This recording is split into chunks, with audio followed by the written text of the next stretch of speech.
When I think about the number one reason, it's impact. And it is and was a function of Truett Cathy in the fact that, he said, we're not in the chicken business, we're in the people business.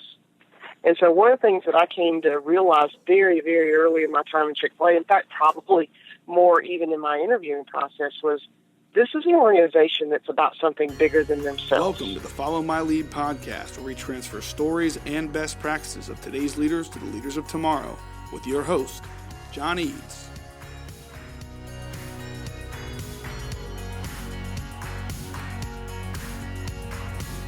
Today we're joined by Dee Ann Turner, the Vice President of Enterprise Social Responsibility for Chick-fil-A, where she began her career more than 30 years ago. She previously served as the Vice President Corporate Talent for 16 years. Her first book, It's My Pleasure, The Impact of Extraordinary Talent and Compelling Culture, reveals the secret sauce behind building and growing Chick-fil-A's revolutionary business model. Turner believes talent offers competitive advantage in any organization, and companies that recognize the value of individuals can succeed not just ethically, but financially as well. We covered a ton of ground in our discussion. We talked about Chick-fil-A's culture, stories of how she came up in the organization and why she stayed there for so long, what the leadership team there really believes at its core, and why having a purpose as a business is so important. So, without further ado, here's my conversation with Dee Ann Turner. Just a quick housekeeping item. This podcast is brought to you by LearnLoft. Want to get more productivity out of your teams and ensure the activities and the tasks that they're doing are moving you forward towards your purpose, your mission, and your vision? Check out LearnLoft's new online program called High Performance Leadership at learnloft.com. Well, Dee Ann, we really appreciate you being here. Thank you, John. It's my pleasure to be with you this morning. Well, it's funny that you start with It's My Pleasure, since that's the name of the book you wrote, and it's so much about your organization, your company. As a pretty much diehard Chick-fil-A fan, anytime I ask my 4-year-old son, I says, what do you want for dinner? 10 out of 10 times he says Chick-fil-A. So you have a diehard 4-year-old fan. I like that. It's always struck me. I'll tell a quick story about Chick-fil-A personally. I went for dinner and I got a salad, and a gentleman came out and he brought a peppercorn to put pepper on pepper grinder on my salad at a fast food restaurant, and it struck me like nothing ever, no other fast food restaurant that I've ever been to. Where does something of that detail come from? Is that just part of the organization? That is, I'm so glad you had that experience and noticed it, because it's been such an intentional thing. And let me back up a little bit and tell you the story of It's My Pleasure, about how that came into Chick-fil-A, because it relates to the story you just talked about. Years ago, Truett Cathy had spent some time with Horst Schulze of the Ritz-Carlton Hotel Group, and he was struck by the way they had this hospitality language around what they did. And so they talked about ladies and gentlemen serving ladies and gentlemen. And they, when a guest would say thank you, they would respond with the words, my pleasure, or it's my pleasure. And Truett really liked that. And he imagined, what would that look like in a quick service restaurant, predominantly staffed by teenagers? What experience would people have if, when they said thank you, the guest said, my pleasure? So Truett had very few edicts. In fact, when I came on board in 1985, I know he had 3 rules for operators. Number 1 was never open on Sunday. 2nd was never change the menu. And 3rd was always put the money in the bank.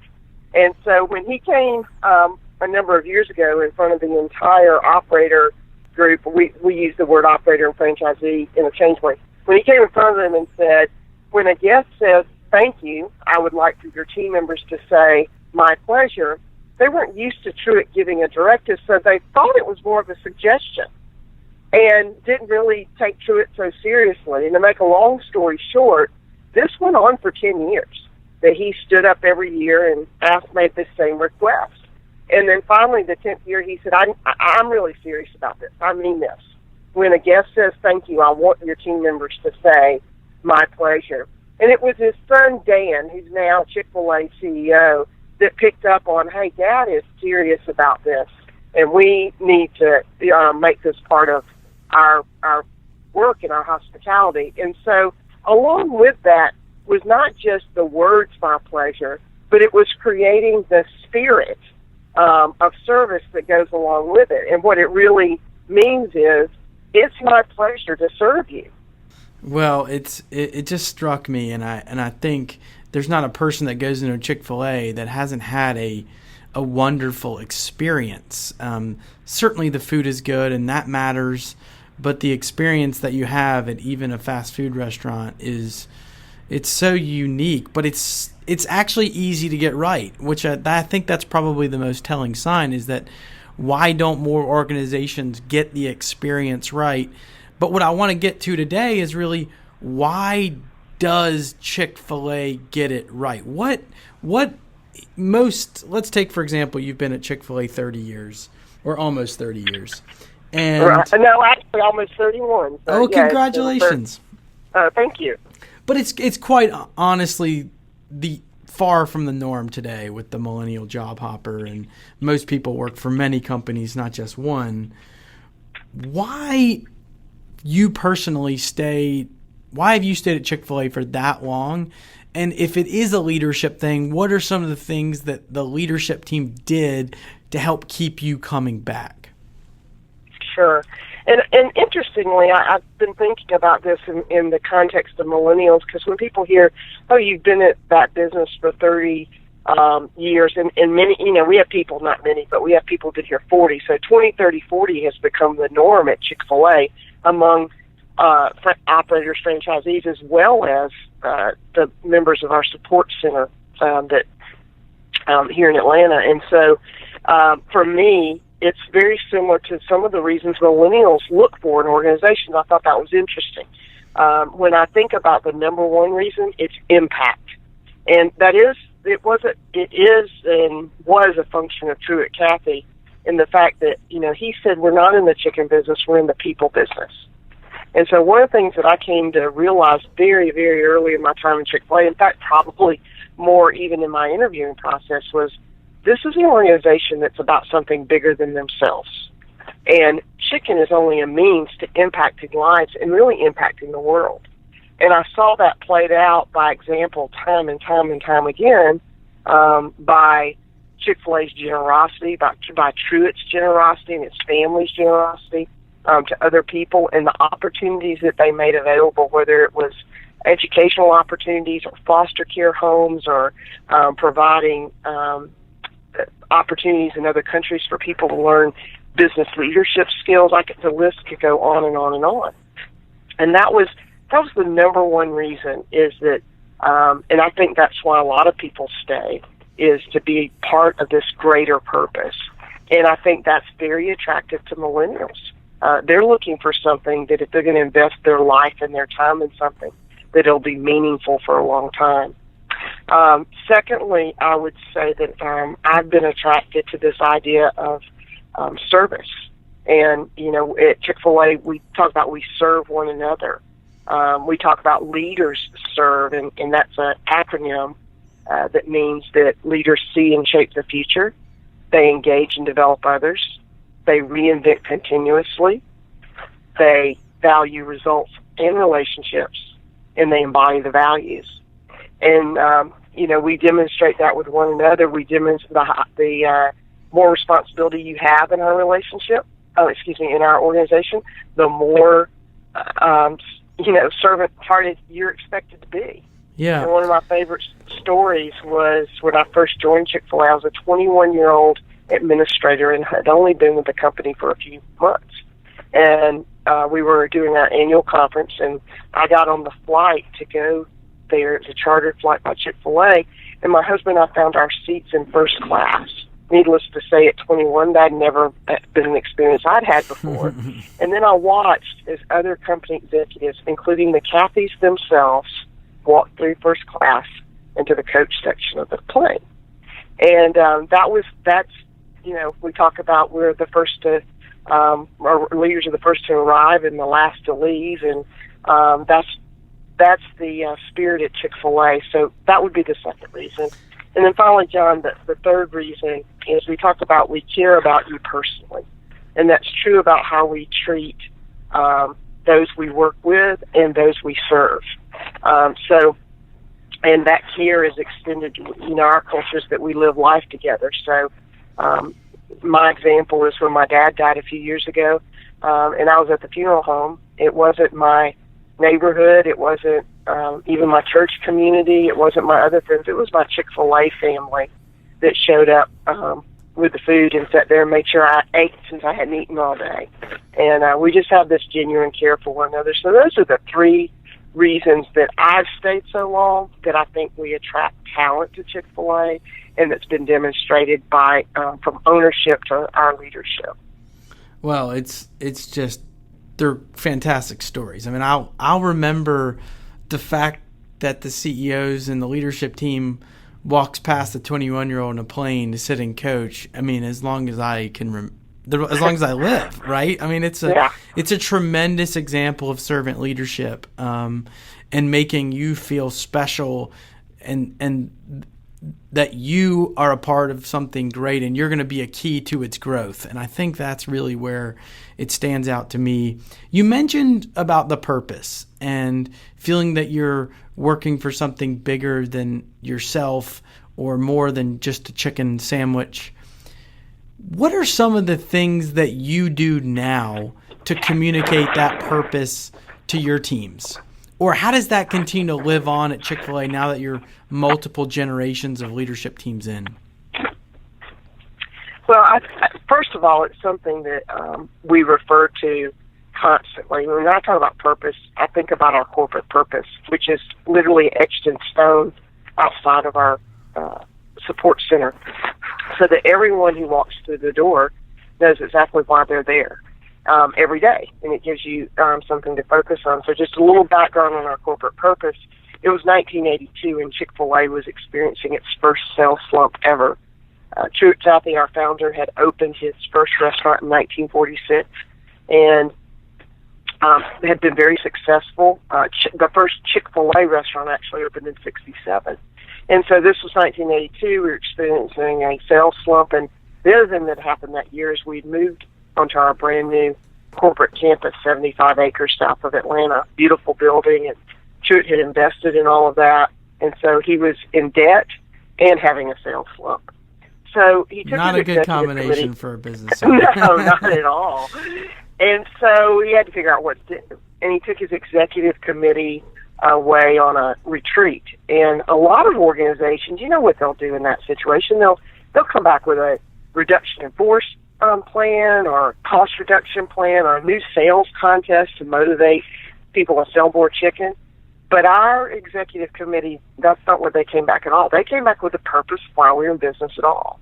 And it was based on two tenets, which is, or the quote is, to glorify God by being a faithful steward of all that's entrusted to us, and a positive impact on all who come in contact with Chick-fil-A.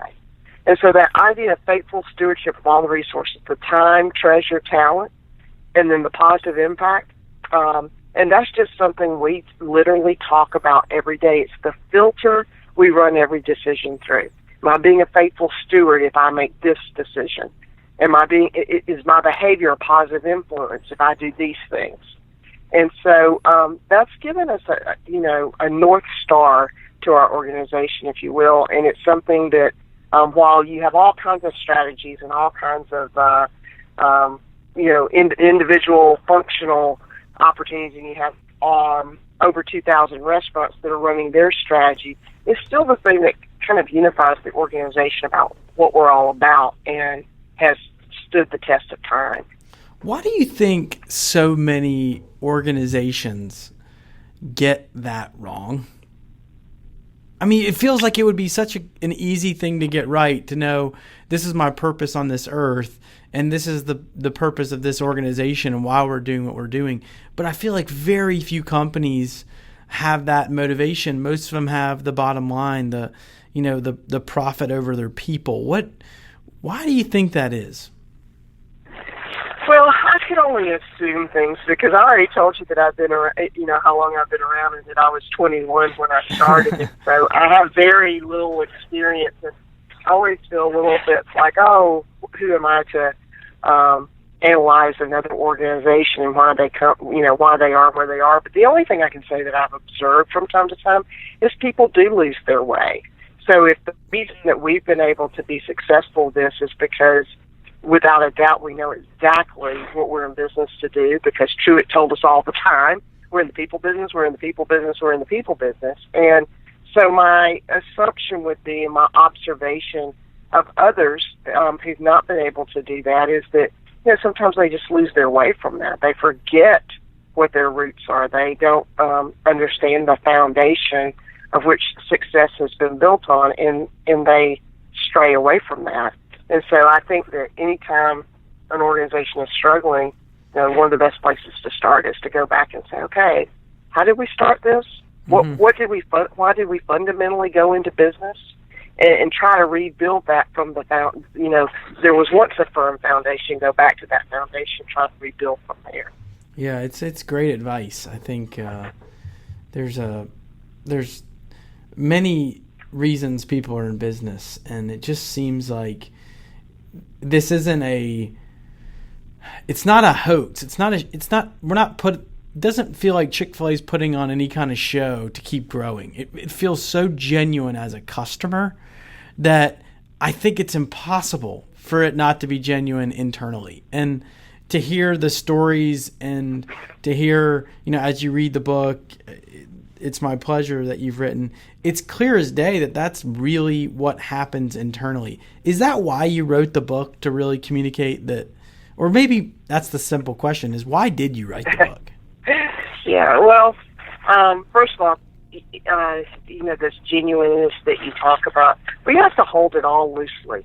And to be, if you puff up with pride, hey, we've got this figured out, then that's really, I love the book that Jim Collins wrote, How the Mighty Fall. Mm-hmm. You have to be very conscious of that you keep doing the things right, and you have hope that it moves you in the right direction. And of course we set goals and hope to achieve them. But at the same time, we recognize that, we're just as fallible as anyone. And so we have to, for us, it's been a focus on trying to do the right things for the right reasons, and that it would work out and be successful for Chick-fil-A.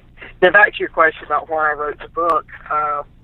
It was for two reasons. The first is I had such a wonderful mentorship with Truett Cathy, and what he taught me about not just that we're in the people business, but because of my role in the business, he would often say, don't forget, people decisions are the most important decisions you make. And it certainly started with the selection of people, because he believed if you selected the right person, then it solved a lot of problems. And so we invested heavily in that. But what I wanted is to never forget what he taught us.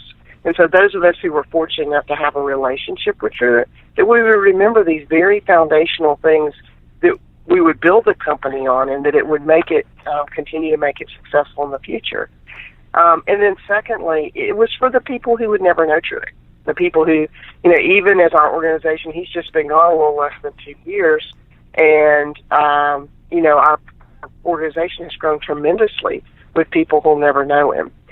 Even team members that work for operators, I would hope that they would learn about Truett from that, because he had such great things to teach. And so it was for those of us who knew him, we wouldn't forget, and those who never knew him, that they would know what he thought was important.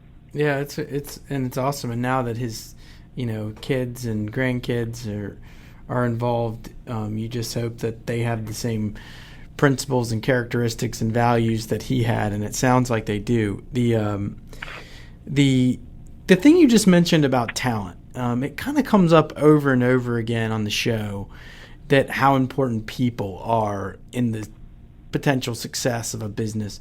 What are some of the things that, one, you look for in people that maybe are core principles at Chick-fil-A, and then two, what can a young professional do to stand out as a talented person that would add value to an organization like Chick-fil-A? For our organization, one of the first things we look for, and I alluded to this a little bit earlier, is a servant spirit. We're in the service business, and so we have to we look for people who genuinely want to serve others, whether they're working at the support center, because our job at the support center is serving operators.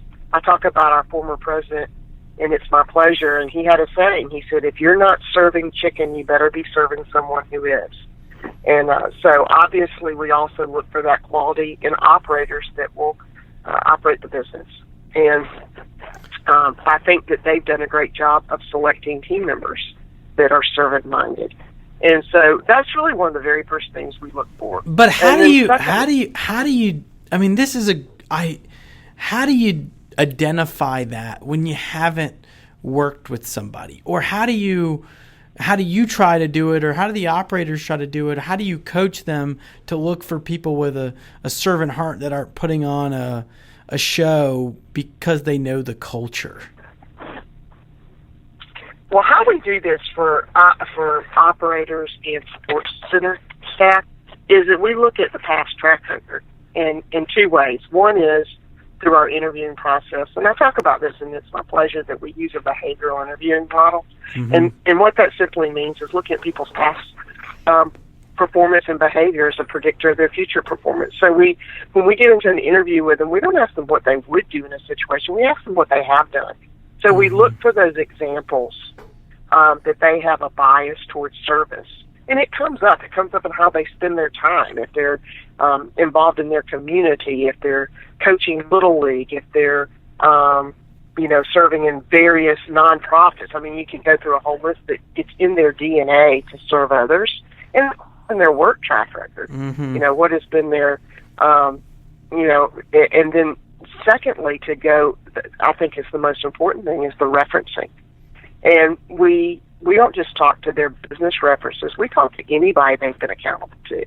And so while we're looking at business references, and we want to look for evidence of servant-mindedness and a leadership track record, which would be number two that we would be looking at, we also talk to references and get that from other people that they may have been associated with, whether it's a person not brand new to school and we're talking to one of their professors or advisors or somebody that they've been accountable to on campus in a leadership capacity, or it's somebody with a strong, lots of experience and strong background that we're trying to determine their service to others, in all the things they've been involved in. I think this is such a critical point, and I think young professionals all over the world should hear it, because what you're looking for is, what is your track record of service? Number one, what are you doing that I can see, that I can visually look at? If it means I look at your Facebook page and I see the service you're doing and not, out doing things just for yourself. And then number two, do you have people in your life that hold you accountable for being something beyond yourself? And I think these two ideas of service of others and accountability are just massive things for young people to get right. And they can get it right by being proactive. And so I think those are two really important points to kind of hammer home if you're listening, to say, what am I doing for other people that others could see that I'm doing? Not in a self-serving way, but is it visible? And two, do I have people in my life to hold me accountable to certain standards? Yes, and one of the things that I have great faith in, when you talk about this generation, I think they do a great job of this. I mean, they are out serving. They do care about other people.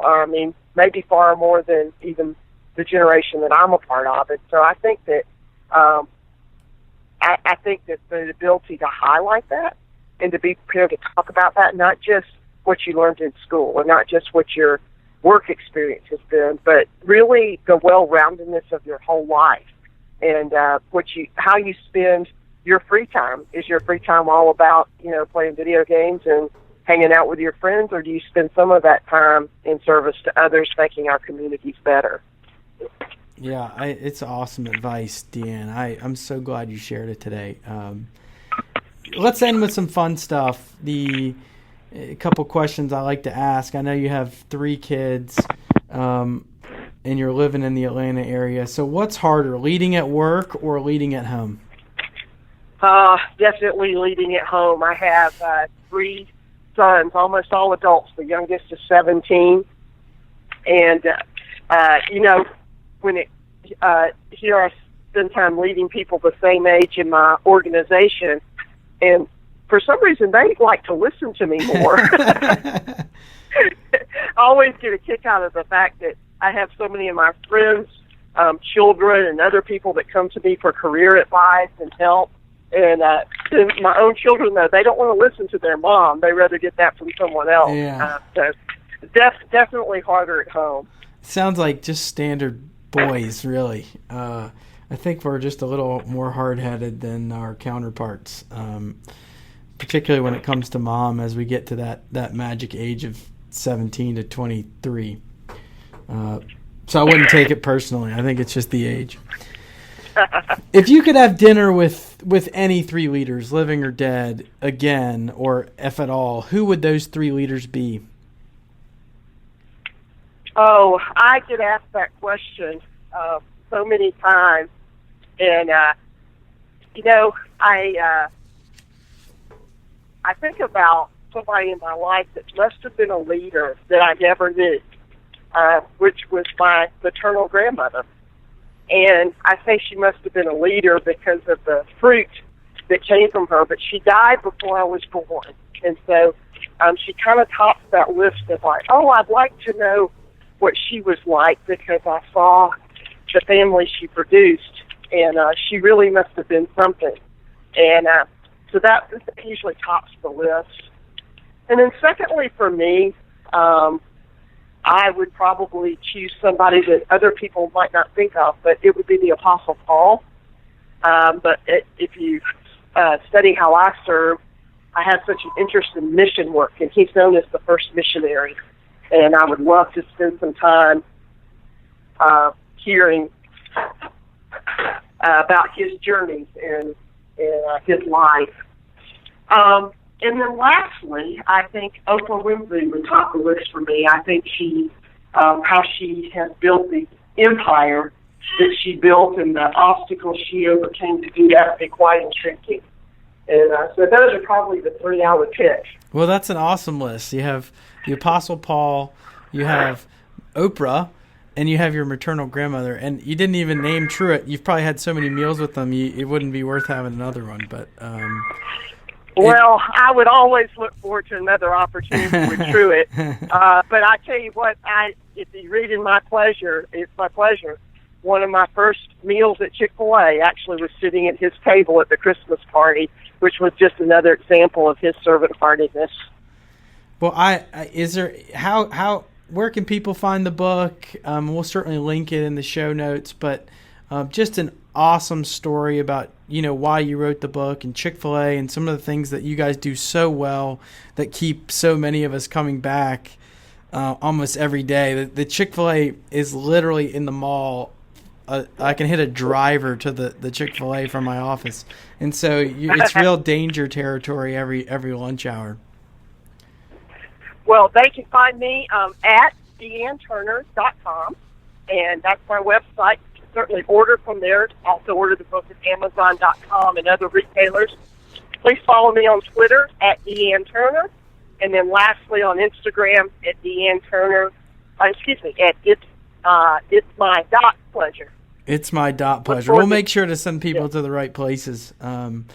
But thank you so much for coming on, Dee Ann. We appreciate it and for sharing such wisdom. And we look forward to continuing to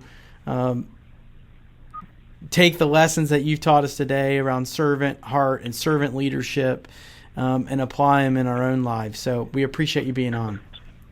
Oh, well, thank you so much, John. I've enjoyed it very much, and I hope you have a great day. You too. If you're new to the show, we hope you come back. If you've been here a while, you've been listening, it would be great if you could leave us a review and recommendation on iTunes. I get a chance to read every single one of them. You can follow me personally on Twitter, on Snapchat, at John G. Eads.